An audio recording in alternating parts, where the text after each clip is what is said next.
Pues muy buenos días, tardes, noches, dependiendo de la hora que nos vea. Hoy vamos a traer dos cosas importantes.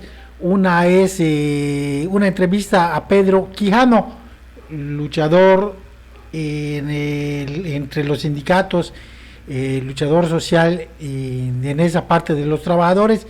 Y la nota que traemos de parte de la conmemoración del Día del Trabajo.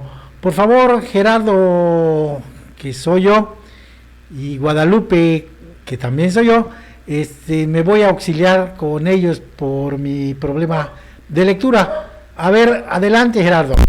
Tal y como en la invitación que nos hicieran este 1 de mayo, integrantes de la Unión Nacional de Trabajadores, UNT, y el Frente Amplio Social Unitario, FASU, de Yucatán, conformados por diferentes organizaciones sociales y sindicales, realizaron una manifestación en conmemoración del Día del Trabajo, por lo que pudimos escuchar entre los diversos discursos realizados en el monumento a Cepeda Peraza, 59X60 del centro de la ciudad de Mérida. La principal solicitud es la reactivación del diálogo con autoridades federales, estatales y locales, para denunciar las diferentes demandas que actualmente enfrenta ese sector. La conmemoración dio inicio a tempranas horas en el Parque Santiago para concluir en el Parque Hidalgo, donde se realizará un mitin en el aludido monumento. Otras demandas se encuentran en mantener vigentes las iniciativas para reducir la jornada laboral a 40 horas y para incrementar el aguinaldo de los trabajadores. Asimismo, rechazaron iniciativas lascivas para los derechos de los trabajadores como la que busca aportar recursos a los derechohabientes del Instituto del Fondo Nacional de la Vivienda para los Trabajadores, Infonavit, para el pago de renta, toda vez esa dependencia fue creada para que un trabajador logre contar con un patrimonio propio. También expusieron su desacuerdo con la reforma que busca modificar el manejo del fondo para pensiones que actualmente se debate en el Poder Legislativo. A nivel local reiteraron su exigencia a los candidatos a la gobernatura del estado para que se comprometan a resarcir el daño que le han realizado al patrimonio de los trabajadores al servicio del estado desde la reforma, al Instituto de Seguridad Social de los Trabajadores de Yucatán, ISTEI, en caso de ganar los comicios, entre otras muchas demandas. Es de señalar que al final del evento los trabajadores realizaron un pronunciamiento y un pliego petitorio entre lo que expresamos la primera cuartilla. Por favor, Guadalupe, exprésame parte de dicho pronunciamiento. Este 1 de mayo, los trabajadores del campo y la ciudad honramos a los mártires de Cananea, Río Blanco y Chicago y nos movilizamos en las principales plazas públicas del PAPS para exigir la apertura del diálogo social y la solución a nuestras legítimas demandas.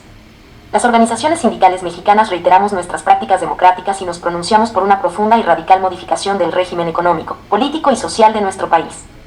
Esto es, justamente, lo que esperaríamos que estuviera presente en la agenda política nacional ante el inminente proceso electoral federal. Lamentablemente los temas laborales están ausentes en las propuestas de los distintos candidatos.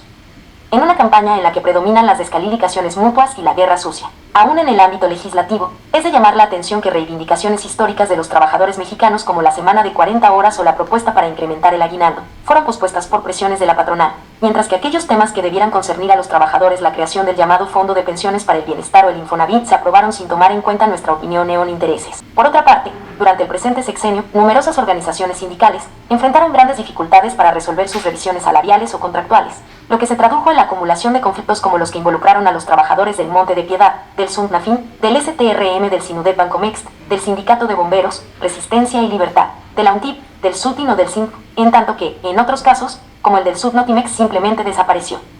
La fuente de empleo, mientras que el INTA esta amenaza se mantiene latente.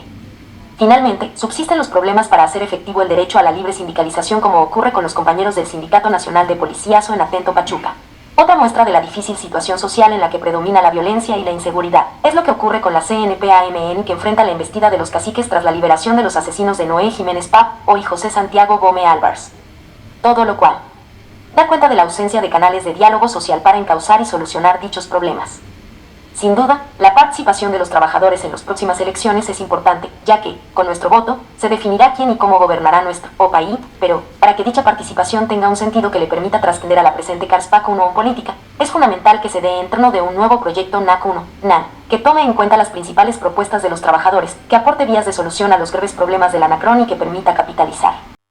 Inmediatamente vamos a la entrevista que le hicimos a Pedro Quijano, reconocido luchador sindical desde allá por los años 70. Vamos a la entrevista. ¿Qué conmemoramos hoy? Hoy pues estamos conmemorando, si no me equivoco, 136 años de una gesta de los trabajadores, en este caso de Chicago, en 1886. Una de las empresas es la que ahora todavía persiste, la McCormick, con más de 2,000 trabajadores, que ellos pues tuvieron la necesidad y la valentía y la organización, porque había un empuje también en el contexto internacional de la Segunda Internacional, donde todavía, digamos, pues los clásicos de lo que le llaman la sociología vigente actualmente estaban en esa situación. Entonces, este día es el día de los trabajadores. Eso es muy importante que se recalque, porque quienes sin querer hablan es día del trabajo. No, y el trabajo pues ya sabemos que es un tono diferente, ¿no? En el contexto de la lucha de clases. Es lo que se conmemora hoy, específicamente. Hoy tuvimos, me estábamos poniendo imágenes de la marcha, de la manifestación de hoy. Desde tu perspectiva en Yucatán, ¿qué problemáticas hay? ¿Qué tantas problemáticas hay de los trabajadores? Desde mi punto de vista, las problemáticas en el mundo laboral en Yucatán es grave. Es grave porque en el campo yucateco está ya confirmado totalmente por la propia Universidad de Yucatán, que, entre paréntesis, es una aportación importante, que sin embargo no lo hace permanentemente nuestra universidad.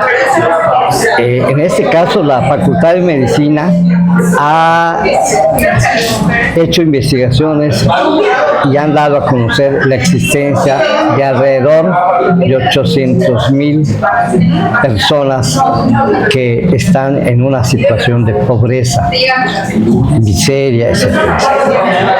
Este dato, por ejemplo, es un dato que ha sido cubierto con un tapiz para que no creara ruido. Yo pienso que ni al gobierno estatal ni al gobierno federal. Entonces se ha querido ocultar la realidad.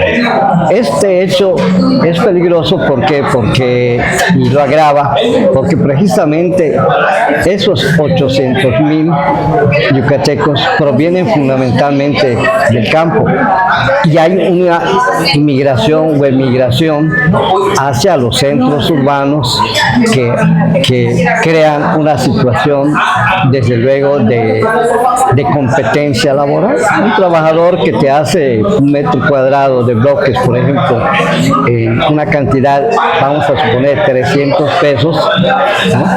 En Mérida, viene un trabajador del campo y te lo hace en 200 pesos y te dice, pero si me das para la comida, pues lo dejo en 200 pesos. Entonces hay una competencia natural que se da ante este problema del desempleo, que precisamente el desempleo o el empleo era una de las banderas que se enarbolaban hace cuando el movimiento de obrero sindical, precisamente en Norteamérica.